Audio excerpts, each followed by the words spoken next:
Hello மக்களே, நான் தான் உங்கள் Abin. Welcome back to our channel.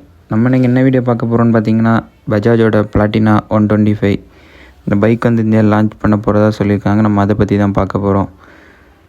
என்னென்ன ஃபியூச்சர்ஸுக்கு லான்ச் பண்ணுறாங்க, கண்டிப்பாக லான்ச் ஆகுமா இல்லைனா சும்மா நியூஸ் மட்டும்தான் வருமா அப்படிங்கிறத பார்க்கலாம். என்னென்ன ஸ்பெக்கில் கொடுத்துருக்காங்க, ப்ரைஸ் என்ன, எப்போ லான்ச் டேட், இதெல்லாம் நம்ம இந்த வீடியோவில் கொஞ்சம் டீட்டெயிலாக பார்க்கலாம். நீங்கள் நம்ம சேனலுக்கு புதுசாக இருந்தால் மறக்காமல் லைக் ஷேர் சப்ஸ்கிரைப் பண்ணிக்கோங்க. அப்படியே பெல் ஐக்கனை கிளிக் பண்ணிக்கோங்க. வாங்க வீடியோக்குள்ளே போகலாம்.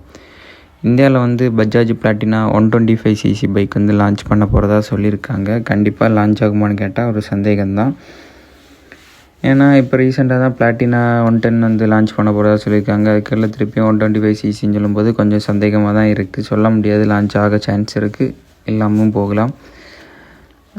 அப்புறம் பார்த்திங்கன்னா இது ஒரு ஃபியூல் சேவர் பைக்குன்னு சொல்கிறாங்க. இந்த பைக்கோட இன்ஜின் பார்த்திங்கன்னா 124.6cc air cooled single cylinder engine தான் யூஸ் பண்ணியிருக்காங்க. இந்த பைக்கோட பவர் பார்த்திங்கன்னா 8.51 PS பவரும், டார்க் பார்த்திங்கன்னா 10 Nm டார்க் இந்த பைக்கால் ப்ரொடியூஸ் பண்ண முடியும். இந்த பைக்கால் டாப் ஸ்பீட் பார்த்திங்கன்னா 95 km/h இந்த பைக்கால் போக முடியும். 5 ஸ்பீட் கியர் பாக்ஸ் தான் இந்த பைக்கில் அவைலபிளாக இருக்குது. இந்த பைக்கோட மைலேஜ்னு பார்த்திங்கன்னா ஒரு 60 சம்திங் கொடுக்குறதாட்டு சொல்லியிருக்காங்க. 60 போட்டிருக்காங்க.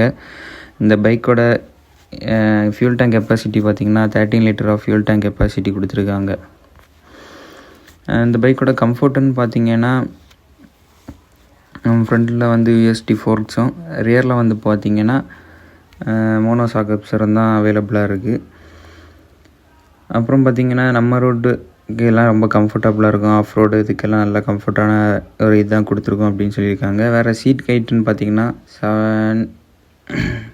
785 mm சீட் ஹைட்டு கொடுத்துருக்காங்க. அப்படின்னா 785 mm சீட் ஹைட் கொடுத்துருக்காங்க. அப்புறம் பார்த்திங்கன்னா வெயிட் பார்த்திங்கன்னா 110 kg வெயிட் கொடுத்துருக்காங்க. 110 கிலோ வெயிட் கொடுத்துருக்காங்க. கிரவுண்ட் கிளியரன்ஸ் பார்த்திங்கன்னா 160 mm கிரவுண்ட் கிளியரன்ஸ் கொடுத்துருக்காங்க. ஒரு லோ மெயின்டெனன்ஸ் காஸ்ட்னு சொல்லியிருக்காங்க. பஜாஜ் பிளாட்டினா எடுத்துக்கிட்டாலே ஒரு மெயின்டெனன்ஸ்லாம் ரொம்பவே கம்மி தான். ஒரு அஃபோர்டபுளான ஒரு ப்ரைஸிங்கில் இந்த பைக் வரப்போகுது, நல்ல ஒரு டூரபிலிட்டியோட இருக்குது அப்படின்னு. அப்புறம் பார்த்திங்கன்னா ஃபியூல் எஃபிஷியன்சியும் நல்லாவே இருக்கும், சேஃப்டி ஃபீச்சர்ஸுமே நல்லாவே இருக்குது இந்த பைக்கில் அப்படிங்கிறதையும் சொல்லியிருக்காங்க. பிரேக்கிங் பார்த்திங்கன்னா ஃப்ரண்ட் அண்ட் பேக் வந்து ABSோட தான் இந்த பைக்கில் வரப்போகுது. அதுவும் எக்ஸ்பிளைனாக இன்னும் கொடுத்த பிறகு டீட்டெயிலாக இன்னொரு வீடியோ போட்டுருவேன். அப்புறம் பார்த்திங்கன்னா எலக்ட்ரிக்கல் ஃபீச்சர்ஸ் போயிட்டிங்கன்னு வைங்களேன், LED head lamps, LED tail lamps, LED indicators, 10x10